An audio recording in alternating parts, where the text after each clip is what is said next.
All right, hello everybody. This is Coach Patrick, the Mass Psych Coordinator here at Walter Reed Hospital. We're kicking in here with day 2 of our track and field virtual clinic.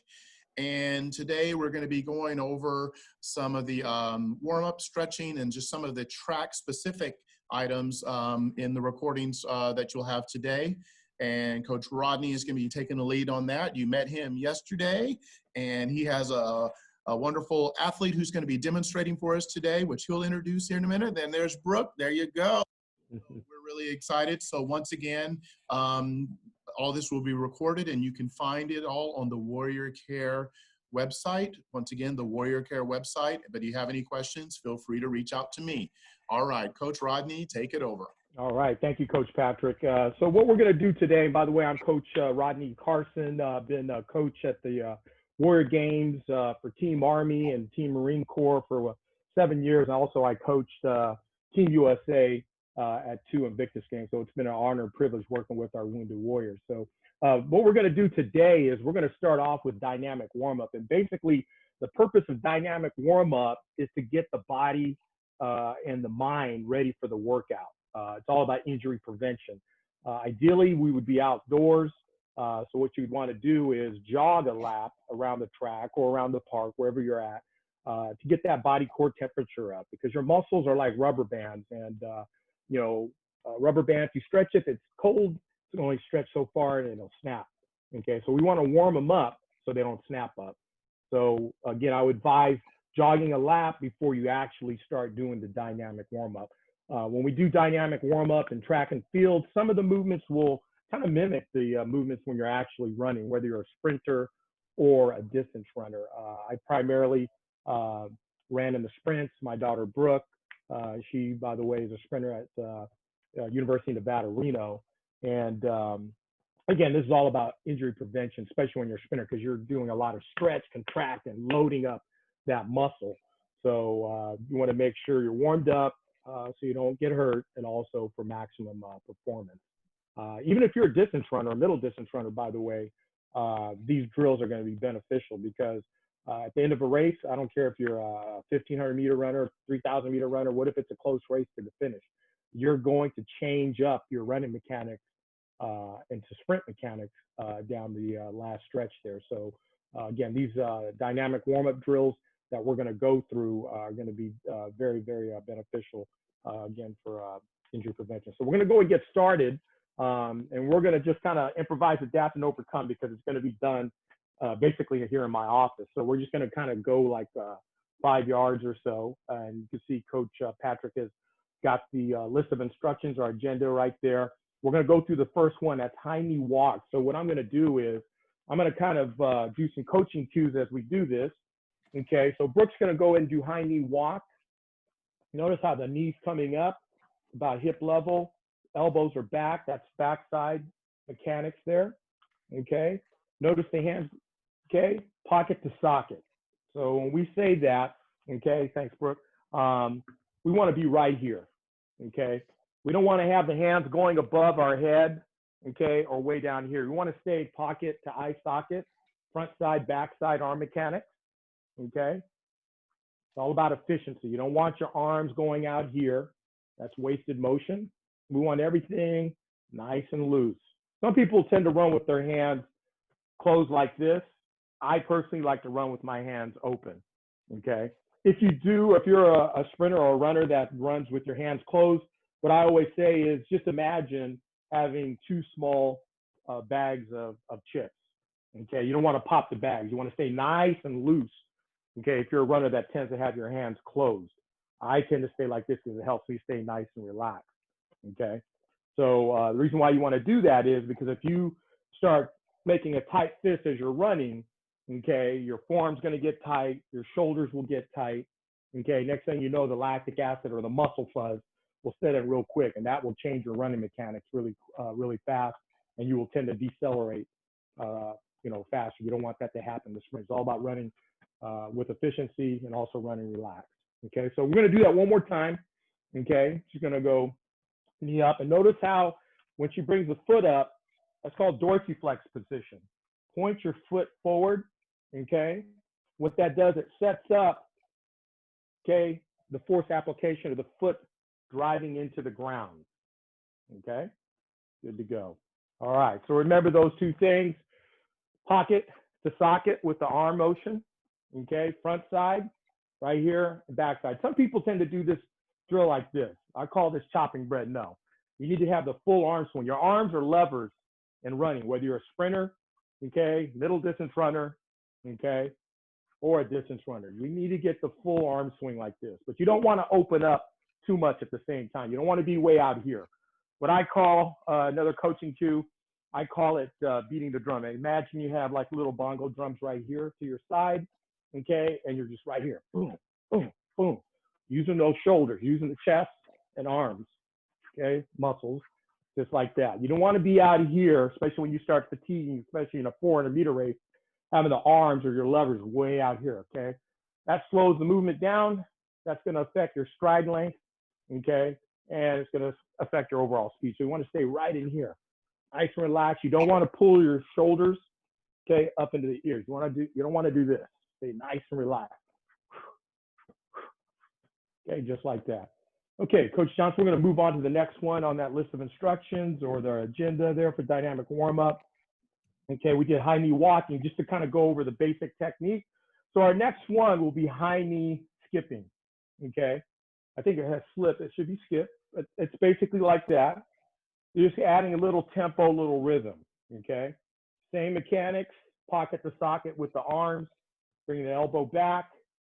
Okay, perfect. And the reason why we do high knee skipping, it's getting more into a rhythm or a tempo, because in sprinting or in running in general, there's a certain amount of rhythm where all the moving parts are working together. The arms, the legs, okay? You always want that synced up. You don't want the arms moving fast and then your legs moving slow, okay? Again, whether you're a sprinter or a distance runner. So we do high knee skipping, again, to kind of get that rhythm, get the tempo going, also get the heart rate up, okay? And again, we usually do this outdoors on the track once we do our warm-up lap, and we start, we'll say like where the 100-meter starts at, and we go out about maybe 20 yards doing the actual dynamic warm-up drill, and then we jog back. Okay, real quick thing too, whenever we're on the track, a little track etiquette, I'm kind of going off on a little rabbit trail here, but whenever we're on the track, and Roger knows this as well, he's been out there several times when we've done warm-up.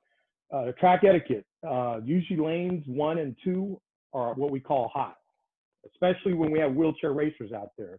So for track safety, always head on a swivel. If someone yells, doesn't matter who it is, track, look around, and then move out of the way. Okay, so I just want to tell you that, because when we do dynamic warm-up, we're using all lanes, whether it's an 8, 9, 10 lane track. So just remember that, whether you're at a high school, wherever, you always want to have that track etiquette knowledge for safety. Okay, so we did high knee walking, we did high knee skipping. Coach Johnson will go ahead to the next one, okay, as part of our dynamic warm-up. Again, getting that heart rate up, warming up the muscles.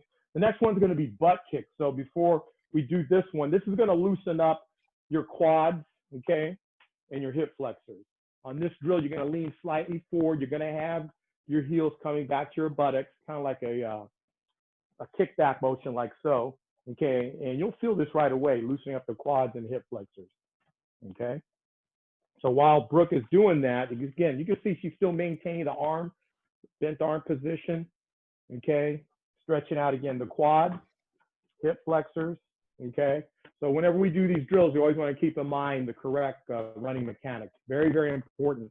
The proper running mechanics is what's going to get you through a race, especially when the fatigue factor or the lactic acid factor starts setting in.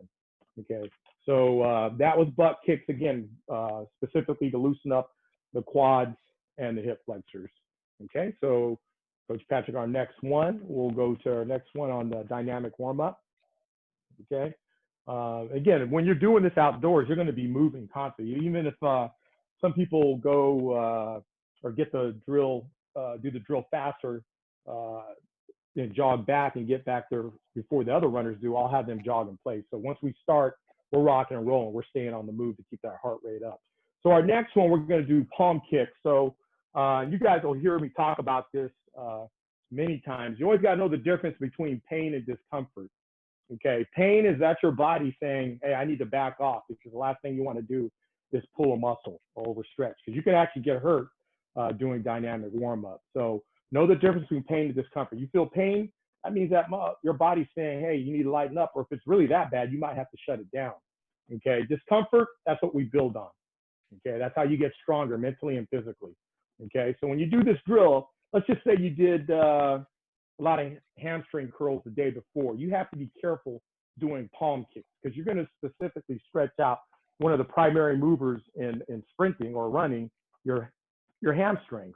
So if your hamstrings are tight, everything we do could be modified. You're going to put your arms out here, going to keep a straight, tall body position, okay? And you're just going to kick to the opposite palm, okay? Brooke's pretty flexible, okay? This is also known, by the way, as the Frankenstein Walk, because you've got your arms out, or the mummy walk, okay? I just call it the palm kick.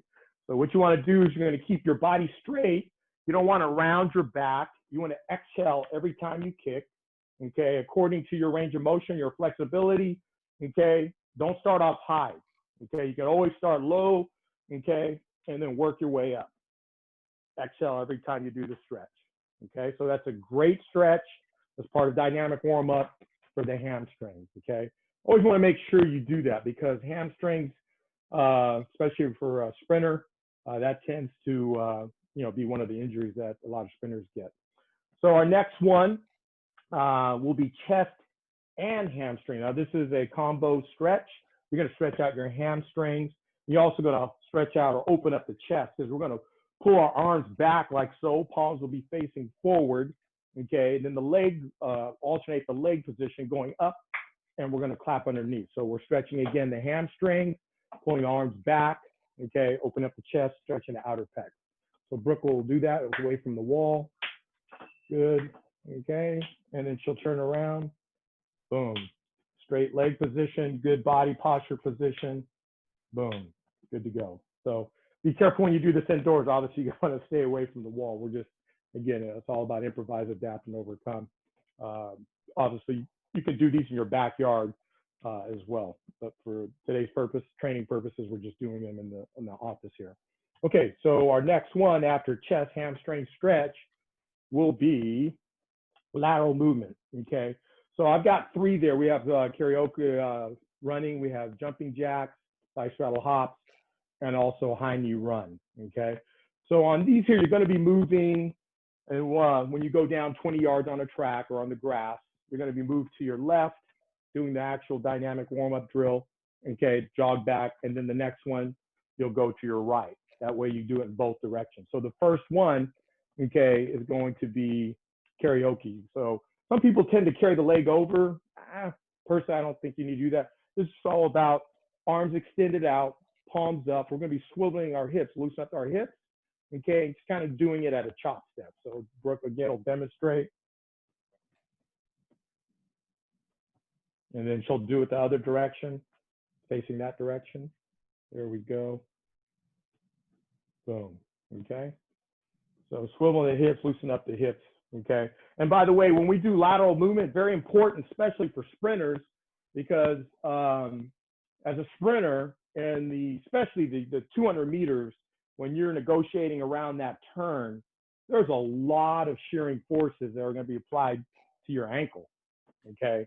So you want to make sure when you do dynamic warm-up that you're warming up the ligaments and tendons in your ankle, because you're putting a lot of weight on one foot at a time coming around that turn. Not so much in the 400 meters, but a lot of shearing forces in that 200 meters. So that's why we include lateral movement in the dynamic warm-up portion. So we did karaoke run. Our next lateral movement will be side straddle hops, otherwise known as jumping jacks. Basically, it's just like this. Okay, we're moving laterally. I always instruct the people when they do this, be careful, because you're going to be a little bit more dynamic. Okay, you're going to be bouncing up a little bit more than what you did on the previous drill. What the last thing we want is someone to roll their ankle. So we always recommend when you do dynamic warm-up, by the way, wear your what we call running flats, your running shoes that you train in. do not do dynamic warm-up in your track spikes, okay? Track spikes are made for when you're actually going to compete, okay? When you have a running flat on, there's a lot more cushioning, a lot more support. Track spikes are made for high speed, low drag, as we say. It's lightweight. You're just using for the race. So when you do dynamic warm-up, remember, keep your running flats on, okay? So she's going to do the same drill, opposite direction. Okay, again, you get a little more dynamic, get the heart rate up on this one. Boom, okay? All right.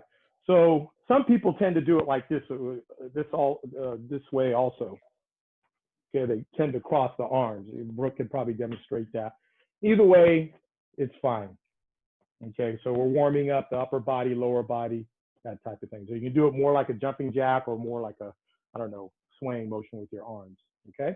All right, so our last lateral movement we're gonna do is Hiney Running, okay? So we're gonna go to the left, okay? Again, on the track, we go to the left 20 yards and jog it back, and then we go to the right. So when you do this drill, again, this is getting very specific to lateral movement like you would do kind of like in the 200, except you're not gonna be going in a circular direction. You're gonna be going just directly to your left or right. Okay, same running mechanics. I wanna see pocket to socket with your arms. Okay, backside arm mechanics. Okay, you can see right here, hips, eye socket. Okay, right there. Okay, don't chop the bread. I don't want to see this. You got to get full range of motion with your arms. At the same time, you don't want wasted motion. You don't want to be way up here or way down here or opening up. The only time you're going to open up your lever, your arms, okay, is like you're coming out of the block. So we'll talk about that later on. That's more horizontal type of speed drill, okay? But what we're doing now is more vertical when you're at top end speed in the sprints or running, okay? So we're gonna do Hiney Running, boom. Same mechanics, dorsiflex, pointing the foot forward, driving the ball of the foot on the ground. So when you're doing these drills, for the most part, you're going to be on the ball of your foot. I'm gonna try to show you right in this direction, right in this spot right here. Okay, your heel will not come on the ground. That's why when you look at sprint spikes, basically, in fact, Brooke, go ahead and grab one out of the bag there. There's a difference between sprint spikes and distance spikes. When you are sprinting, okay, you will never see a sprinter. I'm gonna see if I can do this here. Let me point the camera down. You'll never see a sprinter put their heel on the ground until they start decelerating after the finish line. Okay, so you're gonna see this motion. Okay, heel's not coming off the ground. So when you look at a sprint spike, you'll notice there's no heel on here. You have the spike plate, there's no heel. Now, middle distance runners, okay, and distance runners, there's a little padding here because they land heel to toe. Sprint spikes, you're gonna be like this. In fact, this has a pretty good, what we call spike plate. It's very stiff. It keeps you up on the ball of your foot, okay? That way you don't have this bend. And you have some of the shoes that have aggressive spike plates where this hard plastic here will go actually further back. So it's going to, again, keep you in this position here where you're driving the ball, the foot down into the ground, okay? So just showing you the difference. This, I don't have a distance spike, but it's basically the same thing. Just imagine a little more heel padding back there because the running mechanics are different.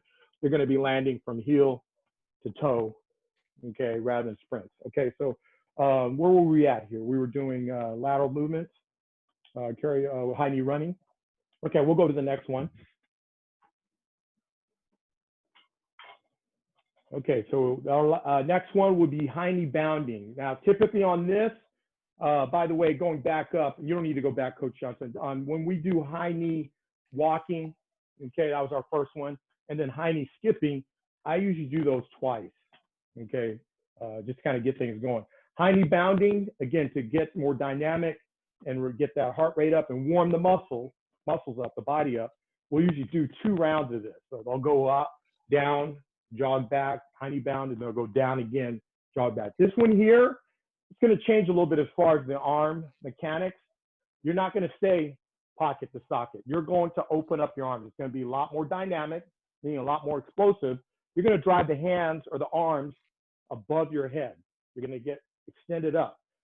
Focus here is going upward, not going outward. That's going to automatically happen when you do Hiney Bounding.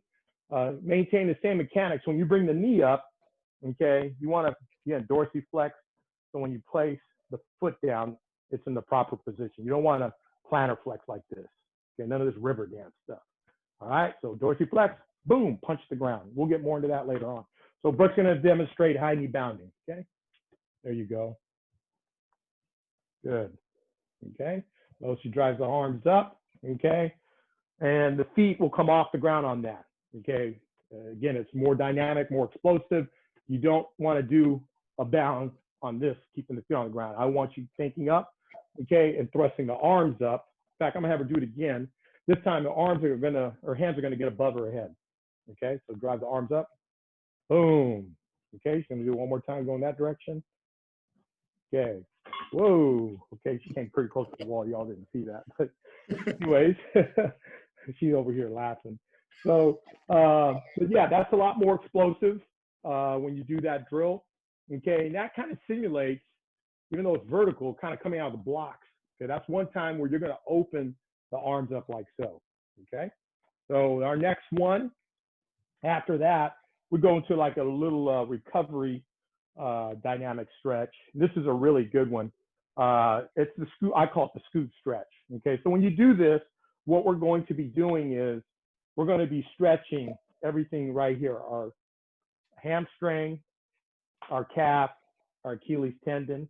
Okay, when we do this stretch.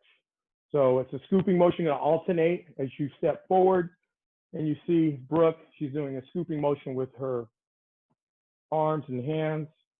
Okay, lead leg is straight, 12 o'clock position. Okay, boom. Again, stretching that hamstring, calf, Achilles tendon. Good, and coming at you real quick. There you go. So that's a great stretch after you do after you do Heine Bounding, because Heine Bounding, again, that's one that tends to tax you a little bit. We do that one to kind of slow it down a little bit. Again, it's a great stretch for hamstring, calf, Achilles tendon. You want to always have those muscles nice and loose, again, especially for sprinters. Okay, so our next one here. Okay, we'll go to kick outs, clawbacks. I believe it's called B-skip. Okay, so when you do this drill, we're going to warm up, or fire up, I should say, our lower abs, okay, our hip flexors, and our hamstring. So you're going to kick out, toe pointed up, and you're going to fire up your hamstring when you claw back at the ground. I'm going to do it stationary, then I'll have Brooke demonstrate it doing it mobile. Same arm mechanics, pocket to socket with the arms. Okay, usually you're moving forward. So again, just bear with me. I'm going to do it stationary here. Okay. You notice how I'm firing up my hamstring when I'm clawing back at the ground. Okay. Because in sprinting, you don't want to cast out, by the way. You never want to cast out. When I say cast out, you don't want to have your knee to ankle going out that far, because you're going to overstride. We'll talk about that when we go with stride frequency and stride length. You want to get this used to firing back up, placing the ball of the foot underneath the hip, so you can apply that force application down onto the ground. Okay, so Brooke's going to demonstrate skip or kick out, claw back. Boom. Notice how you stand nice and tall. Okay, on that. So, and then coming at you. And again, another great drill for developing that tempo and that rhythm. Again, whether you're a distance runner, middle distance runner, or sprinter, it's all about tempo and rhythm. Okay, a lot of those moving parts working together. One other one, I don't think I had it listed there. In fact, Coach Johnson, let's go back to our LOI list of instructions or our agenda there. I think that was the last one I had listed there. Yeah. Yep. Let me just throw this one in there real quick. It's Heine skipping going backwards. No, we're not going to run backwards, but we want to try to get, again, that rhythm and tempo going. And this is just a simple drill. Keep your head on a swivel, meaning look over your right, left shoulder as you're doing this. I always tell the athletes, you can look at the lines as well. And you're just going to be going backwards using or doing the Heine skipping going backwards. Okay, just like that. Okay, the direction. Okay, so one thing I did forget, when you do Heine Bounding, because this is important, especially when you're coming out of the blocks. Okay, I'm gonna have Brooke just put her hand here on the wall. Move forward here just a little bit. Okay, and then I want you to kind of stand up like so. Come up on the ball of the foot. We call this triple extension. Ankle, knee, and hip. Okay, face other direction. Ankle, knee, and hip. Okay, so in sprinting, this is very important when you're coming out of the blocks horizontally, or when you're at top end speed. Okay, lean forward just a little bit. Okay, you want that foot, ball of the foot, driving into the ground. Okay, relax. So on some of these drills, especially Heine Bounding, that's a great drill for getting that that concept, you know, the body firing up or doing the triple extension. So just quick review, always do a warm-up lap before you do dynamic warm-up. Don't be like the rookie athlete. If you ever go to a track, you'll see some athletes, as soon as they get to the track, they'll start stretching. Don't do that, because again, your muscles are like rubber bands. If they're cold, they're going to snap. Okay, so you want to warm them up so they don't snap up. So jog a lap around the track, and then you can come back and start your dynamic warm-up. Once you're done with dynamic warm-up, give your athletes, I usually give the athletes a little break, hydrate up. Don't drink, or don't bring orange juice. We have people do that. It's too acidic. Either bring water, okay, or your favorite energy drink. Yep, I personally like, some people say, no, don't do that, but you need electrolytes. You need both.